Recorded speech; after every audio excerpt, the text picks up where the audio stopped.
Moi ja tervetuloa tänne. Kiva, kun sua kiinnostaa, miten sä pystyt itse tunnistamaan vauvan kehon kireydet. Ja tässä sä myös opit, että miten ne kehon kireydet voi vaikuttaa muun muassa vatsan toimintaan ja refluksiin. Ja ne vaikuttaa myös moneen muuhunkin asiaan, kuten nukkumiseen ja siis aivan kaikkeen. Joten tässä tulee sulle hyvä tietopaketti, joten kiva kun oot mukana. Ja tässä tosiaan on tämmönen dia-esitys tässä taustalla, mutta myös niin kuin mun puhe on se pääpointti tässä, että mä ajattelin, että tällä tavalla mä tuun teille tutuksi, kun te kuulette mun ääneen, ja nämä kuvat on tässä tukena ja tämmöisiä avainsanoja, että tämän voi vaikka laittaa korville ja lähteä lenkille, niin pärjää oikein hyvin pelkällä äänelläkin. Mutta aloitetaanpas ensin minusta. Eli minä olen Tanja Viertomo. Mä oon äiti, vauva- ja äitiysvyöhyketerapeutti, imetysohjaaja ja vauvahyvinvoinnin ammattilainen sekä lastenhoitaja. Mä oon perustanut mun yritykseni Hoivahuone Tuulitan 2022 ja ensimmäisen vuoden mä toimin sivutoimisena yrittäjänä ja samalla mä työskentelin päiväkodissa kokoaikaisesti ja myöskin opiskelin samaan aikaan äitiys- ja vauvavyöhyketerapeuttiksi ja nyt sitten on elokuusta alkaen toiminut kokoaikaisena yrittäjänä. Työkokemusta löytyy myös monelta muultakin alalta ja paikasta, mutta ne ei ole niin olennaisia tässä vaiheessa. Mutta tosiaan ennen palkkatöissä olen ollut. Ja minulla on myös yksi lapsi, 4-vuotias tällä hetkellä. Mä voisin pikkasen vähän meidän vauvavuodesta kertoa. Se nyt ei semmoinen aivan perinteinen ollut, että pikkasen keskosena syntynyt.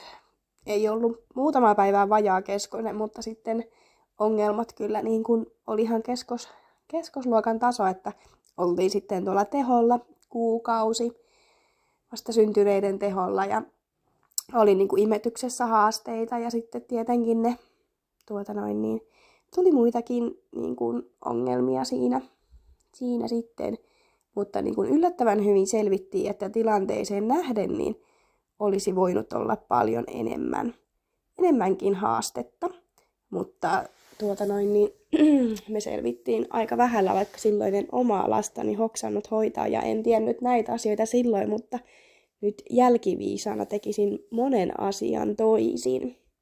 Ja sen takia tämä verkkokurssi syntyikin, koska jälkiviisaus on paras viisaus, mutta mulla on semmoinen, että mä en halua, että moni muukin olisi jälkiviisas, vaan että mä saisin mahdollisimman monelle tuotua ilmi näitä, että mistä sä tunnistat kehon kireydet ja kaikkea. Että kun sä opit lukemaan sitä vauvaa ja on oikeasti tietoinen siitä, että sen on mahdollista saada apua. Että itkunen vauva ei ole normaali, vaan itkuisuudelle löytyy aina syy. Ja että sä niin opit itse vähän niitä lukemaan, niitä syitä ja etsimään, että mistä se voisi johtua ja hakemaan apua. Niin se on niin kuin se mun kaikkein tärkein sanoma, että ihmiset, vanhemmat ymmärtäisi jo niin kuin hoidattaa niitä lapsia ja tulkitsemaan sitä vauvaa paljon laaja-alaisemmin kuin mitä ehkä tuolla neuvolassa opetetaan, niin paljon laajempaa ja erilaista näkemystä tässä on tulossa. Ja mun on pakko tähän väliin sanoa, että mä oon pahoillani, että mulla on flunssa ollut tässä päällä, niin jos mun ääni meinaa kadota, niin se johtuu vähän siitä, mutta yritetään mennä tällä äänellä, mitä nyt tällä hetkellä on käytössä. Ja nyt päästään itse asiaan, eli vauvan kehon kireyksiä pystyy lukemaan keholta helposti, ja nyt sinäkin opit sen. Nämä on niin tämmöisiä ilmiselviä asioita, mutta mitä ei ehkä tuu siinä vauvavuoden tiimellyksessä ja hetkisyydessä ajateltua, ja jotkut on semmosia, että enpäs ole ennen ajatellutkaan, että tämä voisi kertoa jostain. Joten nyt mä kerron teille nämä, mistä te opitte tunnistamaan, onko teidän vauvalla kehon kireyksiä. Ihan ensimmäiseksi karsta. Se kertoo kehon kireyksistä ja se kertoo nimenomaan kehon kireyksistä pään ja niskan alueella. Karsta muodostuu silloin, kun sen päähän ei pääse veri kunnolla kiertämään, niin karstaa rupeaa muodostumaan. Se on yksi selkeä, mistä tietää. Hartiat on eri tasolla, eli toinen hartia on vähän korkeammalla kuin toinen, kun makaa vaikka selällään. Tai sitten, että niska ei näy laisinkaan, että hartiat on aivan siellä korvissa. Kaksoisleuka on myös yksi sellainen. Ja nämä kaikki on oikeastaan semmoisia, mitkä liittyy niin kuin hartia ja pää- ja niskan alueen kireyksiin, mitkä tulee tässä ensiksi. Kaksoisleuka on sellainen. Sitten, että suosii toista puolta pään asennossa, eli kun on selällään, niin pitää päätä aina samalle puolelle kääntyneenä. On se sitten oikealle tai vasemmalle, niin se on semmoinen. Ja imetyksessä on haasteita, ja tässäkin ehkä semmoinen puoliero, että suosii toista rintaa. Niin se just tämä, että kun se pää tykkää olla vaan toisella puolella, on paljon helpompi olla sen pään toisella puolella, niin silloin se toiselta niin kuin rinnaltakin syöminen on paljon helpompaa. Pään epäsymmetria, eli se ei ole aivan semmoinen pyöreä pää, vaan voi olla, että on tullut jotain muodostumaa, kun se pään asento on niin toiselle puolelle kallistuneena selällään, niin pää helposti lähtee muotoutumaan. Niin siitä näkee jo tosi selkeästi, että on jotain kireyksiä ja myöskin hikka. Että tämä nyt ei ehkä ole enää sinne pään alueeseen, mutta hikka kertoo myös, että se yleensä, että silloin niin kuin pallean alueella on jumeja, jos on hikkaa paljon. Sitten seuraavaksi mennään ehkä tämmöiseen koko keholliseen, että mistä näkee ja muuhun, että vauvalla on kehon kireyksiä, niin pinnallinen hengitys. Eli vauvan niin kuin mahasta selkeästi näkee, kun se hengittää. Se on semmoista nopeatempoista se hengitys. Banaaniasento, eli kun se on selällään, niin sen toinen kylki menee niin sanotusti ruttuun. Että se on vähän semmoisessa C-asennossa, banaanin muotoisessa asennossa, että toinen toiselle kyljelle päin. Pallean kohdalla on semmoiset kuopat, tai kun pallea menee tuossa kylkiluitten alapuolella, niin sitten siinä tulee semmoinen vähän myös semmoinen banaanin näköinen, tai niin kuin banaanin muotoinen semmoinen kuoppa näkyville, niin se kertoo kireyksistä. Ja jaloissa tai käsissä olevat makkarat on myös nämä Michelin ukot, niin ne kertoo, että on kireyksiä siellä käsissä ja jaloissa. Kädet nyrkissä, se on yksi merkki. Tai sitten, että pitää niin kuin käsiä silleen, kehon lähellä, se on myös yksi merkki. Kylmät sormet tai varpaat kertoo kehon kireyksistä. Tai sitten se, että ei viihdy turvakaukalossa. Eli silloin siellä turvakaukalossa vauvalla on epämukava olla, kun ne kehon kireydet siellä kinnaa. Niin se on semmoinen tukala paikka silloin vauvalle. Niin jos se ei viihdy turvakaukalossa, niin se voi johtua näistä. Pukeminen voi olla myös epämiellyttävää, että jos vaikka käsissä on niitä kireyksiä sitten, kun pitää nostaa kättä ylös, niin se semmoinen iso liikerata voi tuntua tosi epämiellyttävältä. Ja semmoinen, tää on vaikea selittää, mutta se on vähän verkkomainen iho tai semmoinen kalanruotomainen, tai että siinä niin kuin näkyy silleen selkeästi, että on niin kuin punaisia niin kuin semmoisia verkkoja menee siellä ja sitten on niin kuin vaaleampia kohtia, täpliä siellä täällä. Mä en oikein osaa sitä paremmin selittää, mutta se on myös semmoinen merkki, että siellä on todennäköisesti kehon kireyksiä niissä raajoissa, missä sitä näkyykään, tai keholla, rintakehällä tai selässä. Ja myöskin jos niinku makaa tai on niinku mahallaan, ja jos näkyy esimerkiksi niinku oikealla tai niinku jommalla kummella kyljellä näkyy makkaroita, niin se on se merkki, että siellä on jumia.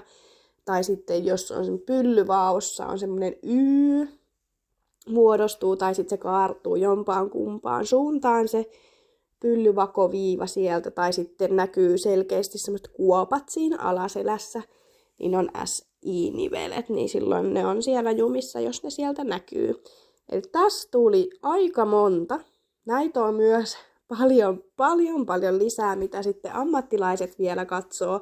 Mutta nämä on niinku ehkä tämmöiset helpot, mitä niinku maallikonkin silmin näkee. Ja ilman, että tarvii niin kuin ymmärtää vaikka vyöhyketerapiasta, että missä mikäkin heijaste sijaitsee, vaan nämä on nyt niin kuin tämmöiset todella selkeät, mitä on hyvä lähteä tarkkailemaan.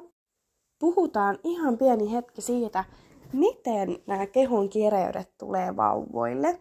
Nimittäin tosi monella, lähestulkoon kaikilla vauvoilla on kehonkireyksiä. Ja miksi nämä on niin yleisiä? Niin tosi monelle vauvalle tulee jo raskausaikana, eli kun se vauva on siellä mahassa, niin silloin tosi monet kehonkireydet jo syntyvät. Esimerkiksi jos äidillä on tosi kireä tai kipeät lihakset siellä lantion alueella, niin se haittaa sitä vauvan asentoa siellä mahassa ja silloin vauva ei pääse parhaaseen optimaaliseen asentoon, kun siellä kinnaa niitä äidin lihaksia, niin silloin se joutuu tyytymään vähän huonompaan asentoon, mikä on pikkasen epämukava, niin tällöin myös ne vauvan kehonkireydet syntyvät. Tämä on yksi esimerkki.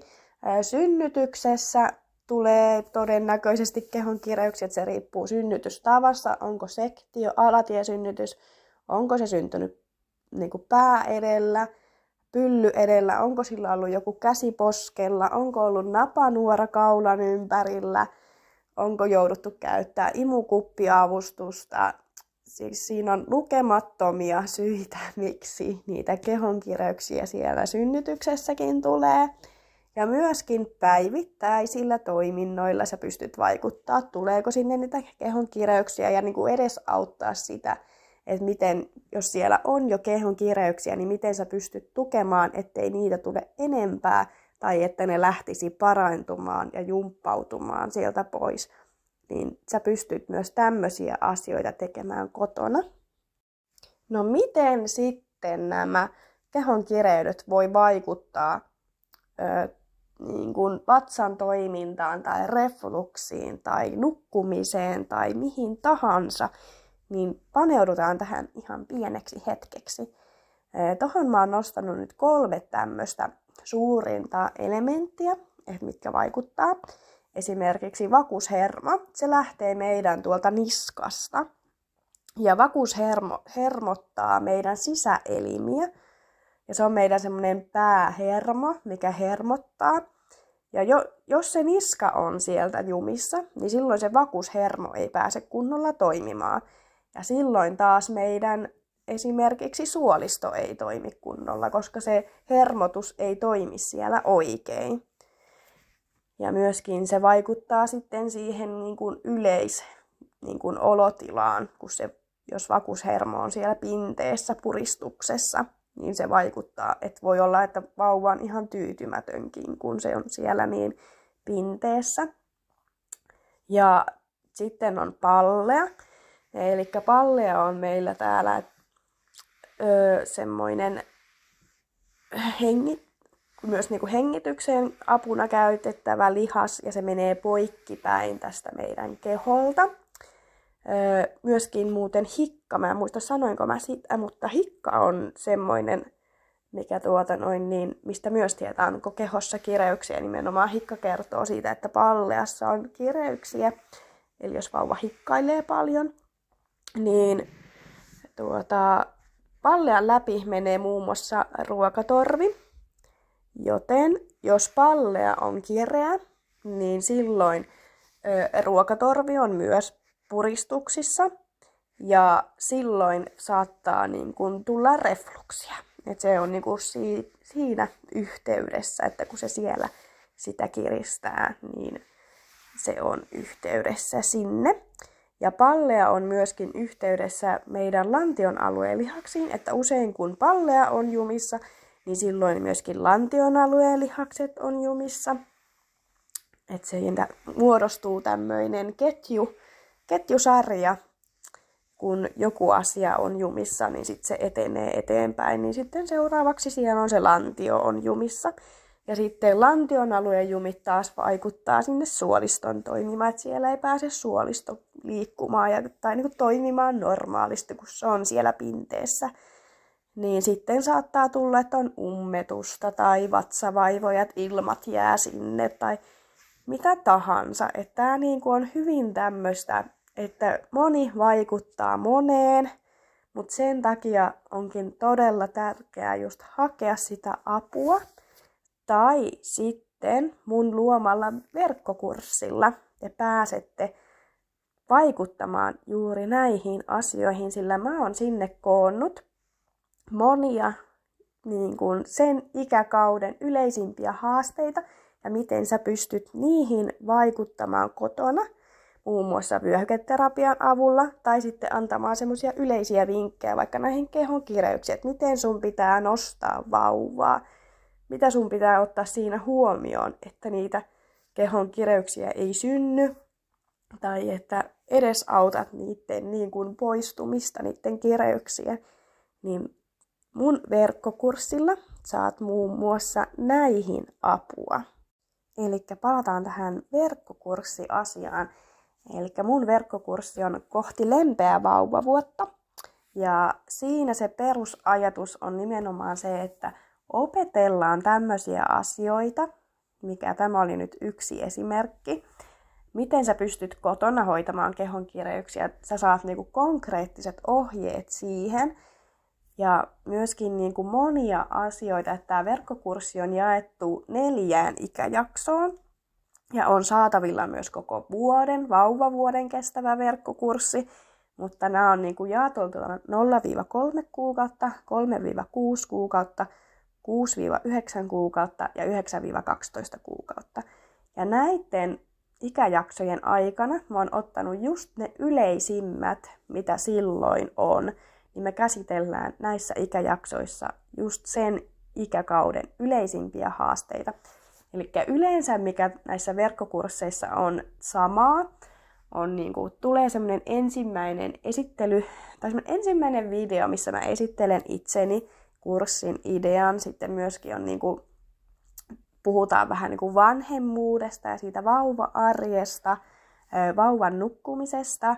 Ja sitten mulla on tämmöisiä vanhemmille semmoisia pieniä hyvinvointihetkiä sinne arkeen, että te muistatte myös omaa hyvinvointia myös tukea. Niin tää on tämmönen mikä on jokaisessa verkkokurssissa. Toki sisältö sitten aina vaihtelee sen mukaan, minkä ikäisen tai millä ikäjaksolla me kulloinkin olemme.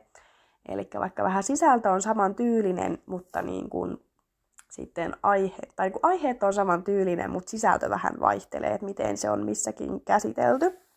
Sitten on verkkokurssilla myöskin tämmöinen kirje, missä käsitellään eri asioita, taas siihen sen vauvavuoden tai sen ikäjakson yleisimpiä juttuja. Eli vaikka esimerkkinä ensin 0-3 kuukautta siinä käsitellään tämmöistä neljännestä kolmasta, sitten D-vitamiinin aloituksen vinkit ja semmoista oman polun löytämistä vanhempana ja semmoinen vauvan luontainen rytmi ja viestintä. Ja sitten myöskin keskitytään siinä vauva-arjessa semmoisiin positiivisiin juttuihin, koska välillä vauva-arki voi olla tosi hektistä ja jos on rankkaa niin kuin muut, että ei saa nukuttua ja silloin yleensä vaan jää vellomaan niihin ikäviin juttuihin ja huomaa vaan niitä negatiivisia ja ruokkii itseänsä sillä, niin tällä mä haluan, että myös keskitytään niihin vauva-arjessa tuleviin ihaniin, pikkuisiin, mutta sitäkin suurempiin positiivisiin juttuihin. Joten siinä kirjeessä on tämmöistä, ja tämäkin toki vaihtelee sitten kunkin ikäjakson mukaan, että mikä se kirjeen sisältö on. Sitten on myös imetysohjeet, ja nämä tulee videolla, eli taas sen ikäjakson yleisimmät haasteet. Ne voi olla hulinat, ne voi olla rintaraivarit, ne voi olla tiheä nimu, tai sitten ihan siinä alussa on kaikki, vähän puhutaan imetyksen faktoista ja miten imetys ylipäänsä, että miten se toimii ja mitä semmoisia urbaaneja legendoja imetyksestä liikkuu, mikä ei pidä paikkaansa. Käsitellään vähän tämmöisiä ja imuotteita ja asentoja käydään. että on tämmöinen tosi kokonaisvaltainen, ja vaikka ei imettäiskään, niin yleensä vauvuilla silti nämä samat vaiheet kulkee siinä pulloruokinnassakin. Eli tulee sitä pulloa, ettei hylkii pulloa ja ei kiinnosta se syöminen, niin yleensä samat vinkit myös auttaa siihen pulloruokintaan kuin imemiseen. Siihen rinnalla imemiseen. Joten nämä pätee ihan molemmille. Ja sitten on myöskin nämä vyöhyketerapiaohjeet. Eli nämä on tässä tulee näissä vyöhyketerapiaohjeissa tulee semmoinen just se vyöhyketerapiaosuus. Eli mä kerron, että mitä sä hoidat ja näin ja miten kauan ja milloin ja kaikki tulee todella selkeästi ohjeena. Nämä tulee semmoisella kuvallisena kirjeenä tai kanvalla tehdyllä. Ja nämä vaihtelee kans ikäjaksoittain, eli tulee 2-4 tulee vyöhyketerapiaohjetta. Ja tämän vyöhyketerapiaohjeen lisäksi on myös muuta tukemaan tähän toimintaan.